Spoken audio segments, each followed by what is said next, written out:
पुण्यात दोन्ही राष्ट्रवादी एकत्र आल्यास निवडणूक घड्याळावरच लढवावी, दादांच्या राष्ट्रवादीची भूमिका. तर तुतारी चिन्हावरच लढवण्याबाबत पवारांच्या राष्ट्रवादीचे पदाधिकारी ठाम, दादांच्या भेटीत भूमिका स्पष्ट. पुण्यात दोन्ही राष्ट्रवादींची युती जागा वाटपामुळे रखडली, पवारांच्या राष्ट्रवादीकडून 40 ते 45 जागांची मागणी. तर अजित पवार साधारण 30 जागा देण्याच्या भूमिकेत एकत्र निवडणूक लढण्याबाबत रविवारी घोषणेची शक्यता. पिंपरी चिंचवडमध्ये दोन्ही राष्ट्रवादी एकत्र लढणार, अजित पवारांची राष्ट्रवादी पवारांच्या पक्षाला 25 ते 30 जागा देणार. 28 जागांवर दोन्ही राष्ट्रवादींचं एकमत, सूत्रांची माहिती. राज्यातील अनेक महापालिका अजित पवारांची राष्ट्रवादी स्वबळावर लढणार. मुंबई, ठाणे, कल्याण, डोंबिवली, मीरा भाईंदरसह पुणे, पिंपरी, नाशिक, सोलापुरातही राष्ट्रवादी महायुतीत नाही. सन्मानजनक जागा न मिळाल्यानं निर्णय, सूत्रांची माहिती. प्रशांत जगतापांचा कार्यकर्त्यांसह काँग्रेसमध्ये पक्षप्रवेश.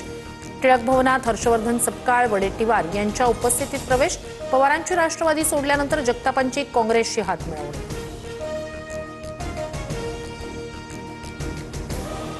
मातोश्री निवासस्थानी जयंत पाटील आणि उद्धव ठाकरेंमध्ये 2 तास चर्चा. मुंबईत ठाकरेंसोबत आघाडीचा आमचा प्रयत्न, मात्र अजून जागा वाटपाच्या निष्कर्षापर्यंत पोहोचलो नाही, जयंत पाटलांची प्रतिक्रिया. हिंदुहृदय सम्राट बाळासाहेब ठाकरेंच्या सुपुत्राकडून मतांसाठी लांगोल चालन. त्यांना आता विशिष्ट लोकांचे जोडे चाटायचे आहेत. राशिद मामू यांच्या पक्षप्रवेशावरून मुख्यमंत्री फडणवीसांची उद्धव ठाकरेंवर टीका. ठाण्यातील युतीबाबत शिवसेनेनं उद्यापर्यंत निर्णय घ्यावा, भाजपच्या संजय केळकर यांचा अल्टिमेटम. 2 बैठकांमधून काही निष्पन्न न झाल्यानं भाजपकडून डेडलाईन. महायुती झाली पाहिजे यासाठी शिंदे फडणवीस प्रयत्नशील. डेडलाईन वगैरे अशा गोष्टी नसतात, खासदार श्रीकांत शिंदे यांचं संजय केळकरांना उत्तर. नवी मुंबईत युतीत लढावं अशी शिवसेनेची इच्छा, युती न झाल्यास स्वबळावर लढणार. शिंदेंच्या शिवसेनेचे उपनेते विजय चौगुलेंचा भाजपला इशारा. नवी मुंबईत 50% जागा द्या, शिवसेनेची मागणी.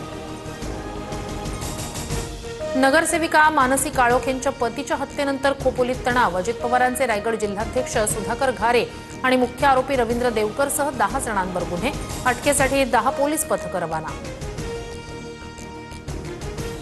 बांगलादेशातील परिस्थितीवर बारकाईनं लक्ष ठेवून आहोत. हिंदू व्यक्तीचा मृत्यू आणि हिंदूंवरील अत्याचारांचा तीव्र निषेध करतो, परराष्ट्र मंत्रालयाचे प्रवक्ते रणधीर जयस्वाल यांचा इशारा.